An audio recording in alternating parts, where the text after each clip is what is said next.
Le premier livre des Chroniques, chapitre 23. Âgé et rassasié de jours, David désigna son fils Salomon roi sur Israël. Il rassembla tous les chefs d'Israël, les prêtres et les Lévites. On fit le dénombrement des Lévites âgés de 30 ans et plus. On compta 38 000 individus de sexe masculin. David dit qu'il y en ait 24 000 pour diriger les travaux de la maison de l'Éternel, 6 000 pour officier comme magistrats et juges, 4 000 comme portiers et 4 000 pour louer l'Éternel avec les instruments que j'ai faits pour le célébrer. David les répartit en classes d'après les fils de Lévi, Gershon, Kehath et Merari. Pour les Gershonites, il y avait Laédan et Shimei. Fils de Laédan, le chef Jéhiel, Zétham et Joël, 3 en tout. Fils de Shimei, Shélomith, Aziel et Haran, ce qui fait 3. Ce sont là les chefs de famille de Laédan. Autres fils de Shimei, Zakat, Ziza, Jush et Béria. Ce sont là les 4 fils de Shimei. Zakat était le chef et Ziza le deuxième. Jush et Béria n'eurent pas beaucoup de fils et ils formèrent une seule famille dans le dénombrement. Voici les fils de Kehath: Amram, Jitséar, Hébron et Uziel, 4 en tout. Fils d'Amram, Aaron et Moïse.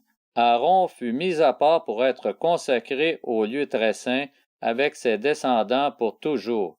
Il devait offrir les parfums devant l'Éternel, le servir et bénir pour toujours en son nom. Quant aux fils de Moïse, homme de Dieu, ils furent comptés dans la tribu de Lévi. Fils de Moïse, Gershom et Éliézer. Fils de Gershom, Shebuel, le chef. Les descendants d'Éliézer furent Récabia le chef et ses très nombreux fils. Éliézer lui-même n'eut pas d'autres fils. Fils de Jitséar, Shélomith le chef. Fils de Hébron, Jérija le chef, Amaria le deuxième, Jacaziel le troisième et Jécaméam le quatrième. Fils d'Uziel, Miché le chef et Jishéja le deuxième.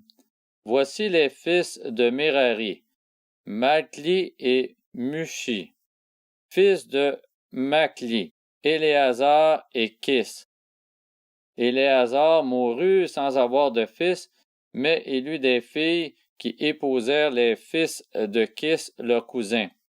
Fils de Mushi, Makli, Éder et Jérémoth, ce qui fait 3. Ce sont là les Lévites en fonction de leur famille, avec les chefs de famille d'après le dénombrement qu'on en fit en comptant les noms des individus. Dès l'âge de 20 ans, ils furent affectés au service de la maison de l'Éternel, car David avait dit: « L'Éternel, le Dieu d'Israël, a donné du repos à son peuple, et il habitera pour toujours à Jérusalem. » Ainsi les Lévites n'auront plus à porter le tabernacle ni tous les ustensiles destinés à son service. Ce fut d'après les derniers ordres de David qu'eut lieu le dénombrement des Lévites âgés de 20 ans et plus. Chargés d'assister les descendants d'Aaron pour le service de la maison de l'Éternel, ils étaient responsables des parvis et des chambres, de la purification de toutes les choses saintes et des travaux liés au service de la maison de Dieu, des pains consacrés, de la fleur de farine pour les offrandes, des galettes sans levain, des gâteaux cuits sur la plaque et des gâteaux frits de toutes les mesures de capacité et de longueur. Ils devaient être présents chaque matin et chaque soir afin de louer et de célébrer l'Éternel et offrir continuellement devant lui tous les holocaustes qui étaient destinés lors des sabbats, des débuts de mois et des fêtes, suivant le nombre fixé par la règle.